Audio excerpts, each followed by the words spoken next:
everybody, this is S.J. Thomason with Christian-Apologist.com. Well, today I'm going to talk a little bit about Wes Huff. I haven't talked about him. He's made a big splash. Wes Huff is a Christian apologist. He's also a historian. He has a lot of knowledge about the Bible, and he debated Billy Carson not too long ago, and he has risen to fame. He had around 12,000 followers when he began debating Billy Carson. Apparently now he has a couple hundred or maybe even a few 100,000 followers on his YouTube channel. So Wes Huff has become quite the splash, quite the name, quite the Christian apologist. And so everybody and their brother have been rushing to comment on Wes Huff. And I didn't want to comment. I have to admit, I did not want to comment on the whole Wes Huff conversation with Billy Carson because I felt like it was sort of unfair to Billy Carson to do that because, you know, Billy Carson, his opinions, it's almost, I hate to say it, but it's kind of like low-hanging fruit. His opinions were so out there, so unbelievably out there that I didn't really think it would be. I mean, I was going to jump on that bandwagon, but I will jump on this one because then Wes Huff was honored to get on Joe Rogan's channel, which is an amazing thing. Joe Rogan has millions of followers. He's interviewed some of the biggest names in history, really. I mean, he's interviewed all of our major politicians, all kinds of people. And I watched his entire video. You can see here, it's 3 hours. I also spent another 3 hours. I mean, you can tell I watched it at 1.5 speed, although I won't play it back to you at 1.5 speed. But I watched it a 3-hour video also with Mel Gibson because I was curious to see. It was really interesting because they're both back to back. It was really close that he interviewed both Wes Huff and Mel Gibson. And so Tom, Gajokaj, you got to tell me how to pronounce your name. I want to say hi. He says, I feel sorry for Mel Gibson is like the Diamond Brothers. So Mel Gibson is very interesting. I love the fact that he is now planning a new movie. He's going to actually go back and take his original movie, which was on Jesus' crucifixion and the Passion of the Christ. And he has revealed on Joe Rogan how he is going to make a new movie on the resurrection. And what's really great about that is that in his new movie on the resurrection, he's going to use the same person. He's going to use Jim Caviezel, JC. Remember JC, who started his first one, Passion of the Christ, when he was 33 years old. Jim pointed that out. But he's going to use Jim again, even though Jim's about 20 years older now. Makeup does wonders. He's going to use Jim again in the resurrection. And he said when he does that he is going to go all the way back to the beginning. He's probably going to go to Genesis 3:15. And he's probably going to go, he even said, I think, with the fall of the angels. So what happened before creation with the fall of the angels? As you probably know, there were the good angels and the bad angels. And about a third of the angels, including Satan, rebelled, fell from heaven. Jesus said he saw them fall from heaven, and they fell from heaven. And that's where Mel Gibson is going to start his movie on the resurrection. And so here's what I hope he includes. I hope he includes Psalm 82, because Psalm 82 talks about the divine counsel. Okay, so it'd be really good if we could include that. Now, I want to excuse myself. Unfortunately, you can hear my voice is very froggy. I was trying to make a video today that involves 6 pages that I wrote up about some of the most amazing testimonies of martyrdoms of the very early church fathers, Stephen, James the Just, and Ignatius of Antioch. But I was unable to keep doing that, unfortunately for me, because my voice is so froggy. But I thought I can do something where I'm speaking off the cuff. So I thought I'd come and have a little conversation and talk about my take on this. So Wes Huff, let's go back to this. I'm going to play this part. Now, I don't know if I'm going to get a copyright strike because I don't know what it's like to actually bring Joe Rogan stuff. So I don't know if this video is going to stay up for very long. I don't know if you're allowed to use Joe Rogan stuff. I do know when I brought Sean Ryan's stuff on my channel, Sean Ryan said, oh yeah, copy my stuff, put it down. And I brought his stuff on my channel and I got a copyright strike. Not because Sean was against people posting his stuff, but he just doesn't want, you to, I don't know what's going on. But anyway, I have copyright strike, but it wasn't like a serious one. So anyway, I'm going to play this part that I think was the clincher that might have been what brought Joe Rogan to Jesus. Like, I actually think Joe Rogan has an open mind. And I would actually think that he might be coming to Christianity after listening to what Wes Huff said and also listening to a couple key facts that Mel Gibson brought in. Like, for example, before I get into Wes Huff, Mel Gibson also talked about some of the recent findings on the Shroud of Turin. And the fact that Mel Gibson believes that and he's looked into it, I think that's fantastic. It just speaks to Mel Gibson seeking the truth. And I think that's wonderful. And so he brought that up. And Mel Gibson also said something that I agree with. And he said, people don't die for a lie. Like, why would these people do what they did? Which is really important. Mel Gibson is a great actor and director, but he's a lousy Catholic. Yeah, the thing that Mel Gibson said that I disagree with, there were a couple of things. I don't agree with his take on the Vatican. I think we need to give the Pope, his due. He is the Pope. And we have to trust Jesus, that Jesus is running the show as far as the Catholic Church. So I'm not one of those people who wants to break away and start criticizing the Pope. I'm just not going to do it. And Mel did do it. And that's the one thing that I fought with Mel. And also Mel does take some, and he says he prays about not becoming a conspiracy theorist each day. I think he said something like that on the video with Joe. But I think sometimes some of the things that he's come up with do seem kind of conspiracy oriented. But one thing my husband was interesting, because my husband was also watching the Mel Gibson thing. He didn't watch it with me. We both watched it separately. But he pointed out that 3 people that Mel knew got cancer and were cured from it by some sort of rogue medicine that's not promoted by our pharmaceutical companies. So, I mean, I don't know what that is, but let's take a look at that in the future. It might be something to look into if you do unfortunately have that disease. All right. This is the part that I think was the clincher. In fact, I will say, of all of the whole 3 hours that I listened to, the first 2 hours were okay. I would advise listening to them if you're really interested in ancient history and the Egyptian pyramids and all that kind of stuff, because Wes Huss clearly has got a lot insight on that. But the last hour, holy cow, if you have to listen to it at 1.5 speed, so it goes a little faster for you. But listen to this. Here we go. In theology, it's often described as the difference between understanding and comprehension, which my wife tells me are synonyms, and that's nonsense. But the idea is, like, you can understand eternity as a long point in time. Right. You can't comprehend it. It's like numbers. Yeah. You can understand how many zeros are in 14 billion years. How much water's in the ocean. Right. I can comprehend, like, it's like, that's a lot of water. Yeah. But when you start talking about like tens of thousands of gallons, I'm like, lost me. Yeah. I don't really know what that looks like. I kind of do. My brain's not set up for that. Yeah.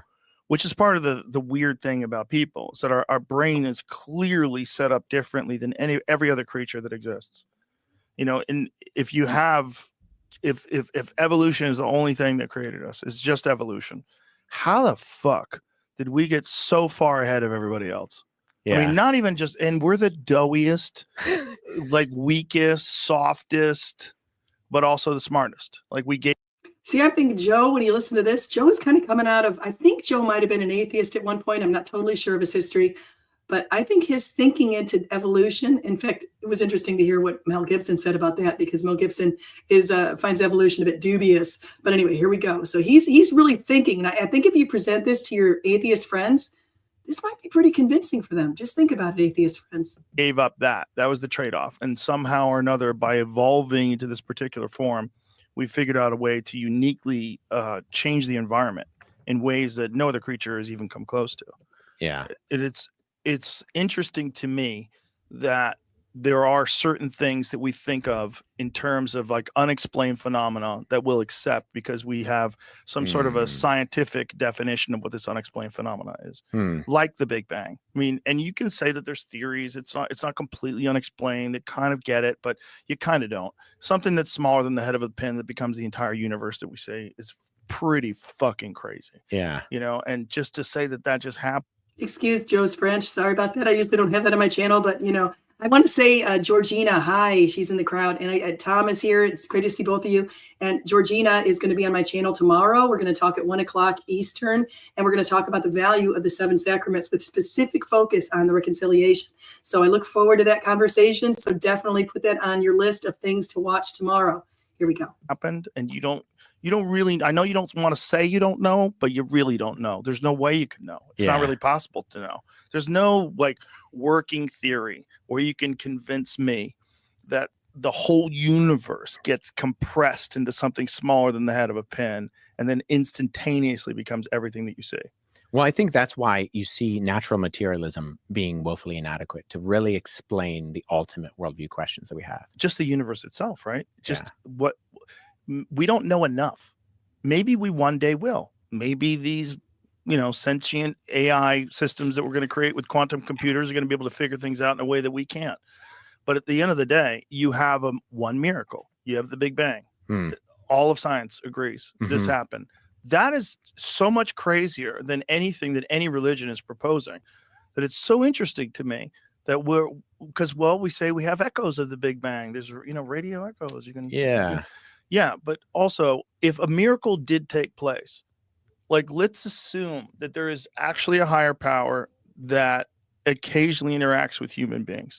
And if a miracle did take place and you were there, you don't have a camera, you don't have a cell phone, you don't have a pen, you can't write things down. Maybe you can't even read. And you have this thing. This is where Wes takes advantage of the situation. So don't go yet. That happens to you, and this thing changes the course of human history. This thing changes the direction, that the ideology that these people subscribe to, and the moral and ethical structure that they live their life by. It changes untold billions of human beings from that point on. Yeah. Pretty fascinating. Yeah. That in itself, even if this is just a revelation without a divine interaction, that's a fucking miracle. Yeah. It's a miracle that it was created at all. Like, the whole idea that Christianity, when you're saying that the book of, was it the book of Isaiah? Yeah. That the same book is exactly the same as, like, that's a miracle. That's pretty fucking crazy. Yeah. Okay, so I just wanted to point out, there was a little bit of pushback from the atheists. There was some pushback about this, and even from some Christians saying the book of Isaiah, it was a claim that Wes had. He said the book of Isaiah from the Dead Sea Scrolls, the great Dead Sea Scroll Isaiah, was the exact same word for word as what we have today from the Masoretic texts. The Masoretic texts, again, were created by Jewish people, the rabbinic Jews, finalized around 1000, and saying it's word for word. And that's actually not word for word. And I have an example of how it's not. If you go to Isaiah 53:11 and you see the Dead Sea Scrolls, the English translation, you can find pretty easily. It says, after he suffered, he will see the light. And if you look at the Masoretic text, it says he will see and be satisfied instead of he will see the light and be satisfied. So there are some little tweaky things, but I would say the great gist of it you get from the Isaiah. You definitely get the gist of it. And in fact, Isaiah 53, if you haven't read it yet, holy cow, if you want to come to Christianity and you want to share that with your Jewish friends, he was pierced for our transgressions. He was crushed for our iniquities, for our sins. He was wounded. Okay, so just take a look at that. But I digress. Let's hear what Wes has to say. Wes is going to jump in here like a, I don't know, like an angel, I guess. Here we go. Yeah, that's crazy. If you just imagine the sheer number of illiterate people, the sheer number of days that have to go by where people are telling the story exactly the same, and that it's entrusted in the hands of these very few people that are so dedicated to it that they get the exact words right 1,000 years later, pretty bananas. Well, I mean, that is kind of the crazy thing about Christianity, where you have this Jewish itinerant guy who's walking around first century Roman occupied Judea. He's making some pretty audacious claims to be God himself. And then he predicts his own death and resurrection. And then his disciples they think it's over. Like, they're like, he's dead. We're done. Yeah. And then they go from 11, scared men, because Judas commits suicide, scared men in an upper room, to completely overhauling the Roman world in only a couple hundred years, because of this claim that they say they saw Jesus resurrected. Like, there's something different that goes on there, that they're like, this is a miracle, right? Dead people don't usually rise from the dead. So what is your personal belief when it comes to the resurrection? What do you think do you have a belief, or do you just try to interpret the text and try to see what is the message? Well, I think so. As a historian, I do think it is a historical question. You have a guy who objectively lived, he objectively died, and then individuals close to his inner circle claim that they see him not dead. Right. Again. This is a highly unusual activity. Highly unusual. Right. So, but it's hard when you're dealing with illiterate populations, you're dealing with thousands of years of time, you're dealing with an oral tradition, and then you have us sitting here talking about it in 2024, trying to figure it at the end of it. But think about that. Think about the fact that here was a guy who was born in the middle of nowhere, right? Middle of nowhere 2,000 years ago, and we're still talking about him.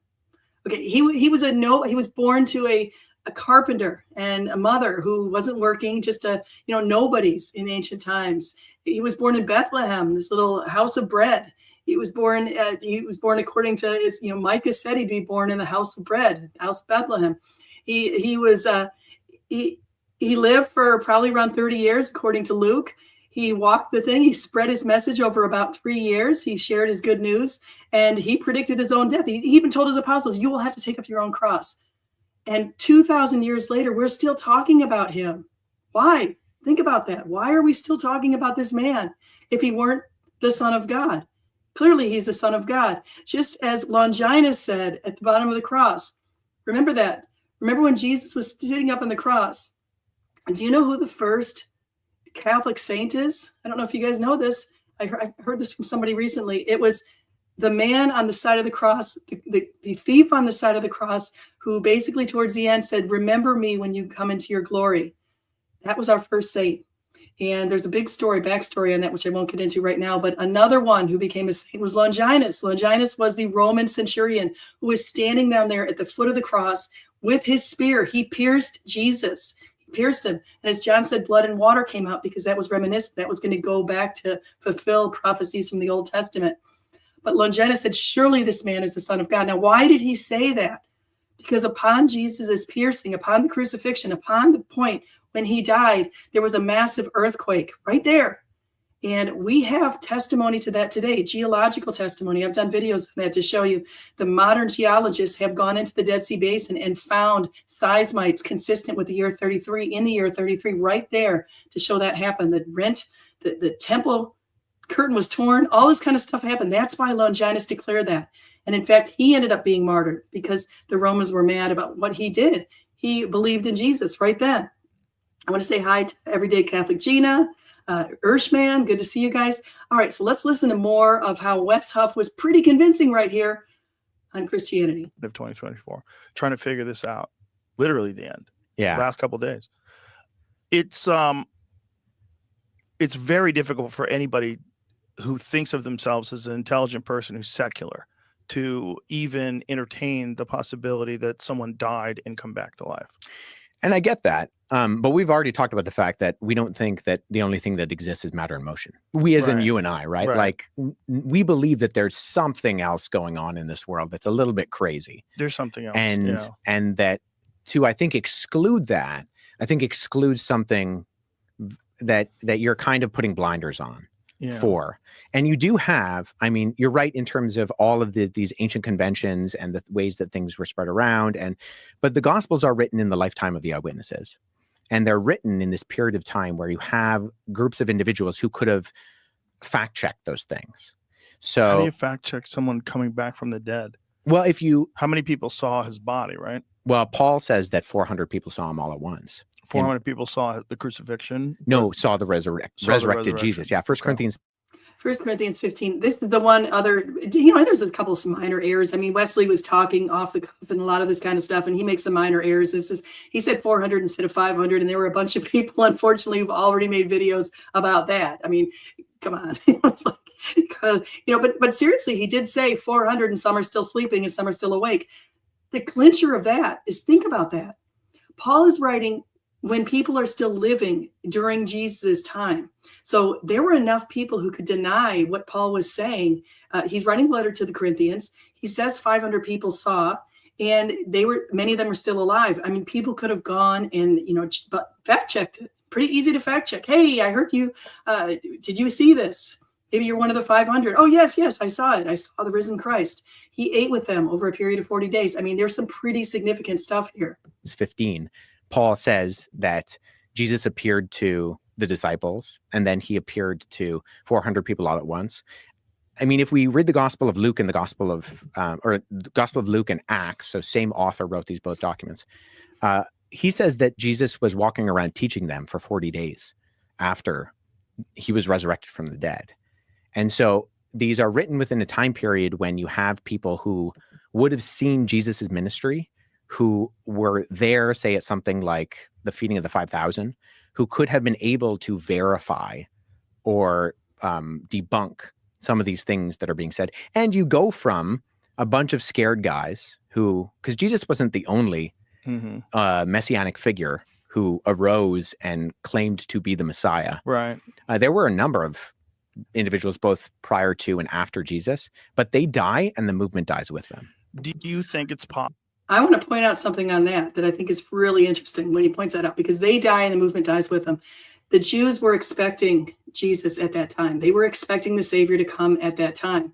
Okay, you know the kings, the Epiphany, the kings who came from afar, who worshiped Jesus, who brought him gold, frankincense, and myrrh. They had seen the star. And so they were looking for the star. People think they might have been from the school coming from Daniel, from Nebuchadnezzar, and that time, from the time of Babylon in the 6th century BC. But beyond that, we also had if you go into the Sanhedrin 97 and Sanhedrin 98, they knew not only, the Jewish people who wrote the Sanhedrin knew not only what to expect, they knew that if they were righteous, according to that, he was going to come in the clouds of glory as predicted in Daniel. He was going to come in the clouds of heaven, all this kind of stuff in glory. And they knew if they were not righteous, if the Jewish people were not righteous, he was going to come on the donkey, as predicted in Zechariah 9:9.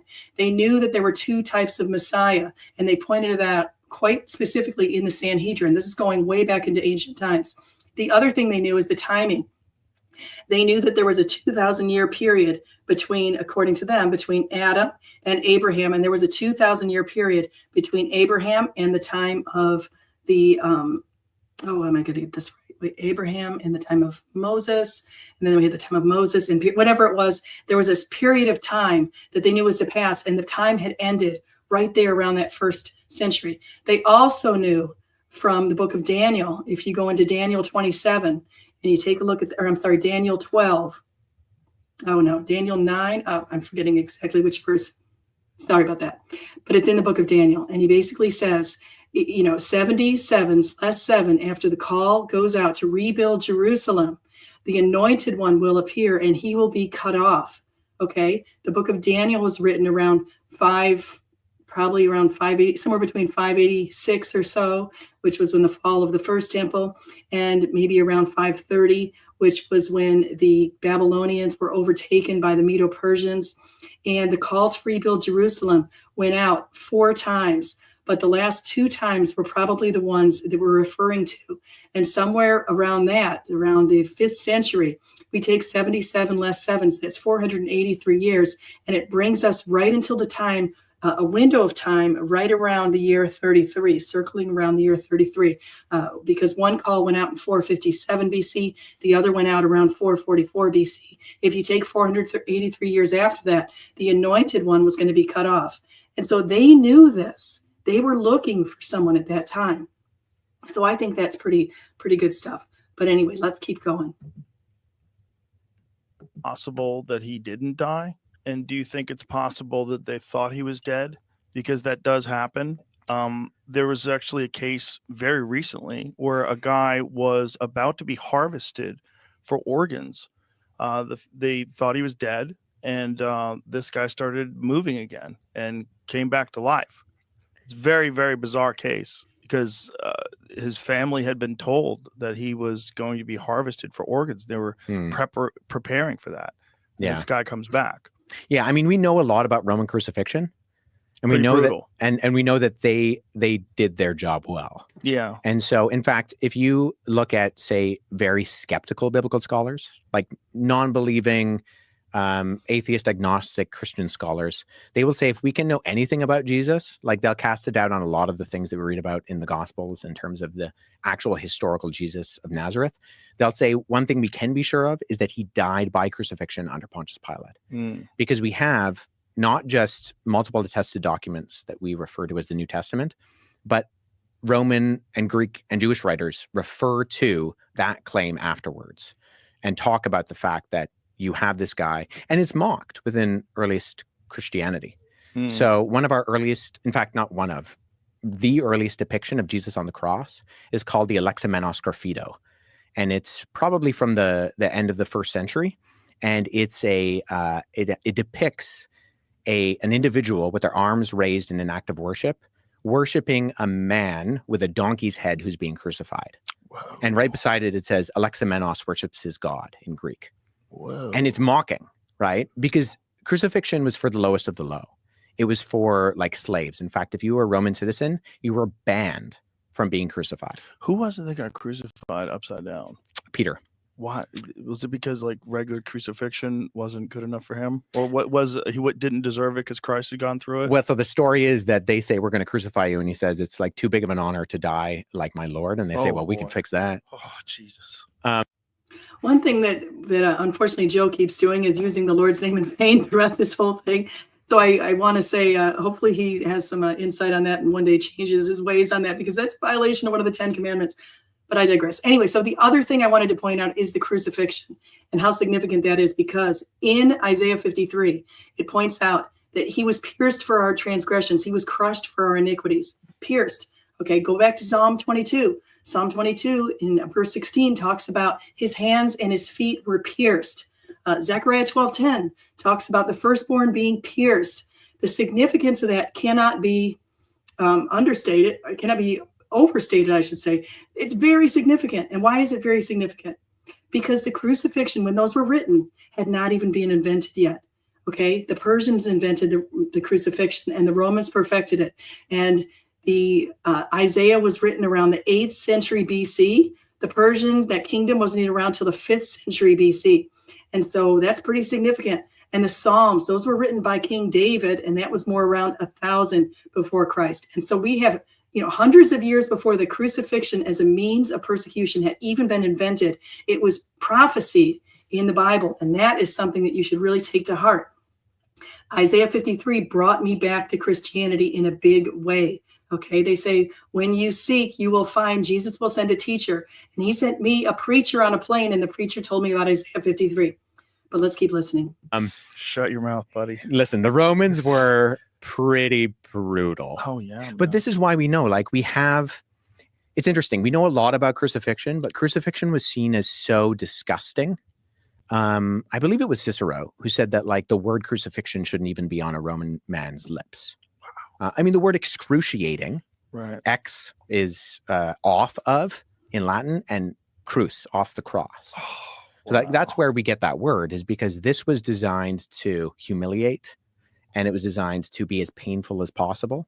There was actually a really good article done by JAMA, the Journal of the American Medical Association, which was done by a number of, I think it was in the 70s or the early 80s.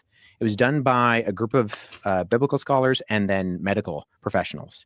And so they looked at the conventions of what we do know about Roman crucifixion, and then they looked at the descriptions in the gospel to try to figure out, okay, if we could diagnose how Jesus died, how would he have died? And so they basically came up with this idea that he probably asphyxiated to death. You kind of drown in your own blood. Mm-hmm. But the chances of Jesus surviving the crucifixion, I think, are narrow to none. And the chance of him appearing 3 days later completely fine. If the first thing you do, if you survive a crucifixion and then you go and you find your disciples, the first thing you say is not, peace be with you. It's get me to a hospital. Right? Do they have them back then? No, not really. Also, are we entirely certain of their measurement of days? So this is an interesting question because of the differences between when the Gospel of John says Jesus died compared to the Synoptics, because John appears to be using the Roman convention of counting time, and the other Gospels, when they describe the timing, appear to be using the Jewish ones. He's got that right. So there was the Synoptic Gospels use a different calendar means, a different time means, and that's one of the ways to reconcile some of the stuff between John and the Gospels. But I think there's a really good point here that Jekyll says. Verse 4, I say Hirschman also has a great point. Christ is risen, absolutely. But this is so true. This is something that we should think about. Before the Dead Sea discovery, skeptics used to say the suffering servant chapters from Isaiah were written after Jesus due to how much they align with him. They no longer use that argument. I find that hilarious. And why I find it hilarious, because Jesus predicted it. You know what he said? He said, if they don't talk, basically the stones will cry out.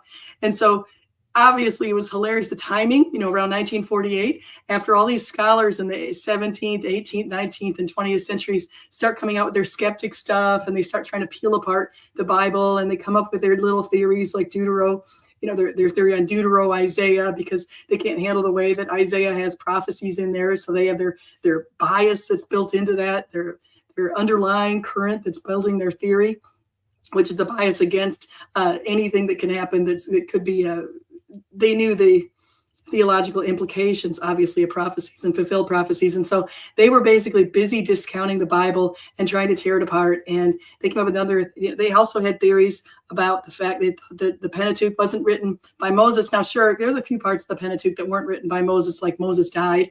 But Jesus said the Pentateuch was written by Moses. But they also say that there's this JEPD theory where these different parts of the Pentateuch are being written again because they have this foundation they're building everything on, that there's there can't be fulfilled prophecies because that would show that there's God in the Bible. And they didn't like the idea of God being the author or, a person inspiring people to write the Bible. And so they came up with that theory. They also came up with a theory that Daniel had to be written in the 2nd century BC. And why did they do that? Well, they did it because Daniel clearly prophesied something in the 6th century BC. If I said 5th earlier, excuse me. It's more like the 6th century BC, around the year, say, 530. Daniel prophesied quite clearly about this abomination of desolation appearing in the temple. And when people he also prophesied about 4 kingdoms, talking about the kingdom he was in under Babylon, the next kingdom, the Medo-Persian kingdom, the kingdom to follow, the Greek kingdom. He named those 3 kingdoms. And then he also mentioned the 4th kingdom, out of which the anointed one was going to come. That was, of course, the Roman Empire. Daniel prophesied all that, and so people can't handle that. And so what they do is they tried to reshape the kingdoms. They tried to pretend that it was the kingdoms. There was the Medo and Persian kingdom were split up into 2 because Daniel had 4 kingdoms, so they tried to say that. But they also tried to pretend that it was written around the time of Antiochus Epiphanes under the Greek Empire, because they realized that the stuff that Daniel wrote about Antiochus Epiphanes was pretty spot on. And they thought, wait a second, there's no way he could know. So it must have been written after the fact. Anyway, I'm digressing a little bit, but I wanted to point out that this kind of thing occurs. Now, who are we speaking out against specifically? Well, some of the people who come up with this stuff, Erschmann, are Wellhausen. Julius Wellhausen was one of the ones who came up with some theories, and there was also a person called Doderlein and a few others. If you look up Deutero Isaiah theory or JEPD theory, or you look up the stuff against Daniel, you can see some modern scholarship today. There's a guy called Burgess Ulrich who highlights some of the stuff that came in the past. I've done videos on this where I've gone and I've actually pulled up the stuff that came from the 18th and 19th and 20th centuries from these different scholars, that if you trace it back far enough, you can see where their underlying bias against the prophecy is. And they build their whole theory based on that. And so it's very unfortunate that this occurs, but it does occur. And so those are just a few, and I'm not thinking of the other ones right off the bat. But I can also say some modern people. You can find them on X and all over YouTube. And I've also made videos against them. People like Josh Bowen. He talks about the book of Daniel being from the 2nd century. He's an Assyriologist. People like Kip Davis, who's a Dead Sea Scroll expert. He also really talks about things like the Deutero Isaiah theory, and he talks about things like the JEPT theory. There's a guy called Joel Baggin, I think the name is, or something like that. But anyway, so there's some people today also talking about those theories that go all the way back to Germany. And that's part of the problem. That's part of the problem is tearing apart the Bible because they don't believe in the godly inspirations of the Bible. But let's listen more about this. Here we go. And actually, if you correlate between the two, they match up pretty well. So the thing is, with Jews, any part of a day was considered a day. So 3 days and 3 nights becomes almost an idiom for any part of that day is the day. So if Jesus, and because they count evening and morning, evening to morning is the day, it's very possible that it wasn't like how we would think of 3 24-hour days, especially if he dies on Friday and wakes up on Sunday. So that would actually make it less time than more time. Yeah. It's not like he had recovery time. Oh, no, he didn't have recovery time. That's what I'm saying. That's what I'm kind of getting. It's not like it was 3 days, it was actually 3 months. Oh, no. Yeah. No, not like that. Then 400 people saw him afterwards. That's the claim that Paul makes. Paul makes this. Yeah. And how many different people have some sort of a recollection or a writing or something that's attributed to them of being witness to his resurrection. Well, you have Peter, Paul, Jude, James, and Matthew, Mark, and Luke. The thing with Matthew, Mark, and Luke is that Matthew and John are attributed to direct disciples of Jesus. Luke and Mark are not. So they are not eyewitnesses within the Jesus community. In fact, Luke prefaces his gospel by saying that. He's right up front about this. He's like, hey, I'm not an eyewitness. Don't confuse me with an eyewitness. But he actually uses conventional writing. What's the term I'm looking for? He uses writing conventions of the day that would fit within regular biography that was written within the Roman world. So you have a guy named Quintilian who is basically, I mentioned him before with the he's teaching people how to write, and he says that if you're going to write biography, you need to be interviewing eyewitnesses, and you can't be too far away from the event to be able to write these things. One of the things that Wes brings up, and I think it was a really important point, and it also has been spoken to by Peter Williams out of the United Kingdom, is it talks about names and places. And one of the reasons why we can discount some of the Gnostic Bibles, some of the Gnostic texts and books, or whatever you want to call them, one of the reasons we can discount those, like the Gospel of Mary and the Gospel of Peter and those kind of things, is because they were written after the fact. And you can tell because they don't get the names and the places right. For example, they talked about what was written in the 4 Gospels. When they talk about like names of sort of insignificant people and insignificant places, the names that were very popular at the time in Judea at that particular time would come with qualifiers. For in other words, if you mention the name James, it had to be James, the son of Zebedee, versus the other James, James, the brother of Jude, or that kind of thing, brother. And so you have those sorts of qualifiers in the Gospels, and you also had place names in the Gospels. One of the things about the Gnostic texts is they didn't have the qualifiers, and they only had a couple of names, and they didn't even have names from people in the ancient Jewish time. Now, just to compare that to today, I think about where I come from. I come from Illinois. I grew up in Illinois. And in the 60s, 70s, around that time, a lot of people who were out of where I was from in Illinois were named Lisa and Sarah. Those are some very common names. Jennifer and Michael were 2 of the most common names. Daniel was a very common name. These are very common names at that time in those places. And so today, we still see some Jennifers and some Michaels, not as much, especially Jennifer. But we definitely don't see as many Sarahs, as far as I know, as many Sarahs or Lisas or Wendy's or Shelley's. I mean, all those names were very common back then. That's kind of the same idea that's going into the Gospels. So some of the names were really common in that specific time. And this apparently, according to Peter Williams, goes to gravestones and everything else. And so that also offers support. But also just to offer support for the reason that I think is the strongest reason to bring us to Christianity is the martyrdoms. And I think that some of the atheists I've heard, like Paul Agia, a lot of times they'll say, oh, well, do these martyrs, do they actually, were they given a choice to speak out and repent against that? Now, we've got some ancient testimonies that I didn't know about before. But if you look at the martyrdom of Ignatius, who basically said, do not try to stop it. I want to be the wheat. I want to be ground up by animals. He was in the stadium. Or you look at the martyrdom of James the Just. James the Just, just before he was martyred, called out to the Lord and basically said, he's talking about how he still affirms his beliefs in Jesus right before being martyred. Or the martyrdom of Stephen, as you see at the book of Acts. He basically says right before he sees Jesus and he affirms his belief in Jesus. Or the martyrdom of Polycarp. Polycarp, right before he's martyred, he was burned at the stake. He gets up there and he starts making this gigantic prayer to God. And so you can see those type of martyrdoms. These people either knew Jesus firsthand, like James the Just, or they knew people who knew Jesus firsthand, like both Polycarp and Ignatius both knew the Apostle John. And John, of course, was the beloved disciple who wrote the Gospel of John. And so I want to say hi. I see Father John Brown, speaking of some great people right here. He says, modern scholarship tried to exclude John from the synoptics, thinking his was not very historically accurate. But more recent discoveries have vindicated John's gospel as historical. Yes, yes.